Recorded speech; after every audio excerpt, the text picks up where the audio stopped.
the lack of diversity. We think diversity loss isn't even what's going on in the extremophiles. It's just not a lot of diversity. And you correlate that with, say, extreme war zones or imprisonment, solitary confinement. It seems to me what you get in terms of the individuals is extremophiles who can't live anywhere but that particular solitary environment.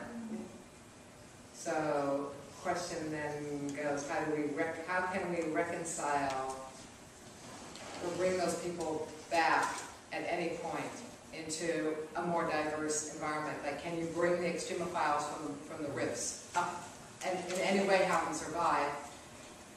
Can you bring people who have lived in extremophile-like conditions into diverse situations?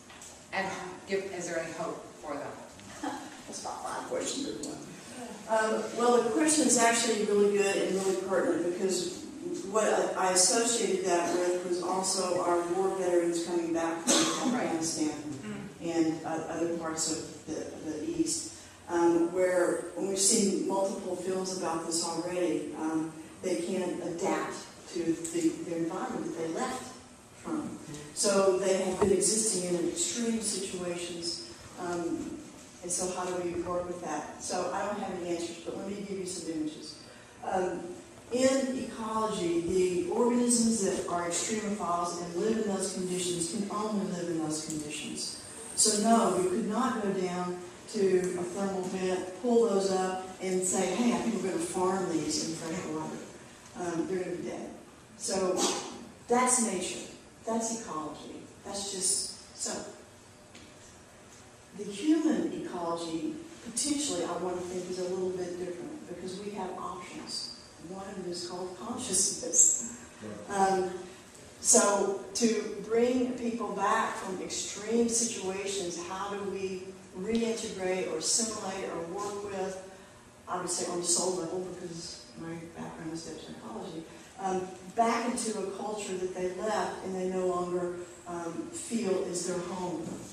So there's lots of things I think we have to look at around that, and there's people doing this work that could add to the conversation and talk about this a lot better than I can. This is just ideas that I've done with my own students, but certainly if we worked with these folks in a environment of nature and put them into a place that is biologically a home, in the nature, not in someone's house, not in a foster home, not in a halfway house when they get back from the war before they go back to their family. But if we took them, I think, out into the natural world, and I think Bessie can speak to this too, because she does this. If we took them out into the natural world and started to work with them as an ecosystem that's been damaged by toxic influences, that has been polluted, and try to bring back the ecosystem vitality and buoyancy and imagination and curiosity, then we have to also allow for psyche to do its work too. That individual has to do a lot of hard work in that capacity. It can't be someone facilitating their change.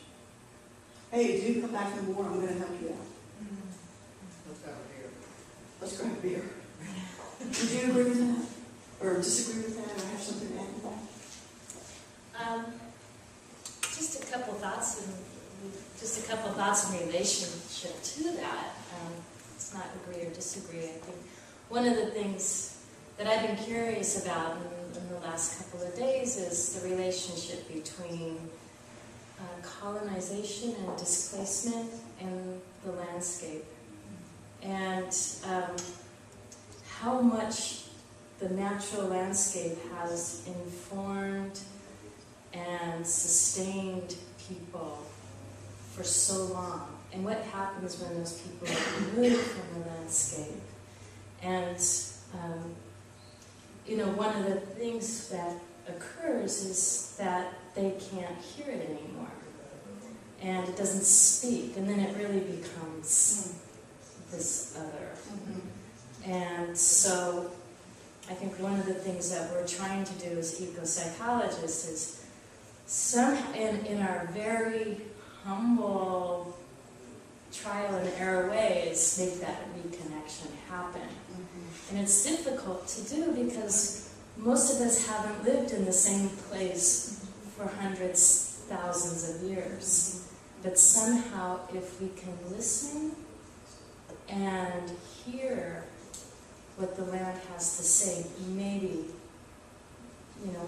something new will happen, and the diversity that you're talking about will begin to be recognized. And I'm not saying just in natural landscapes, but in landscapes that have been harmed, that are toxic. Because I have some students who feel much more at home in nature in the city. So how do you work it that way, where it's not just all outdoors, or out in the wilderness, but also, in the city? And there's, one way to look at that is to look at your own inner landscape. Where are your thunderstorms? Where are your floods? How do you flood? Where are your earthquakes? What in your life has been an earthquake? Where are your droughts? To look at your inner landscape helps you to make some sort of connection to land. Otherwise, you're, okay, how do I connect to this land? I'm standing on it, I'm sitting on it, I'm praying on it, I've been sleeping there for a week. But, yes, sir. The circle of the saying is prison.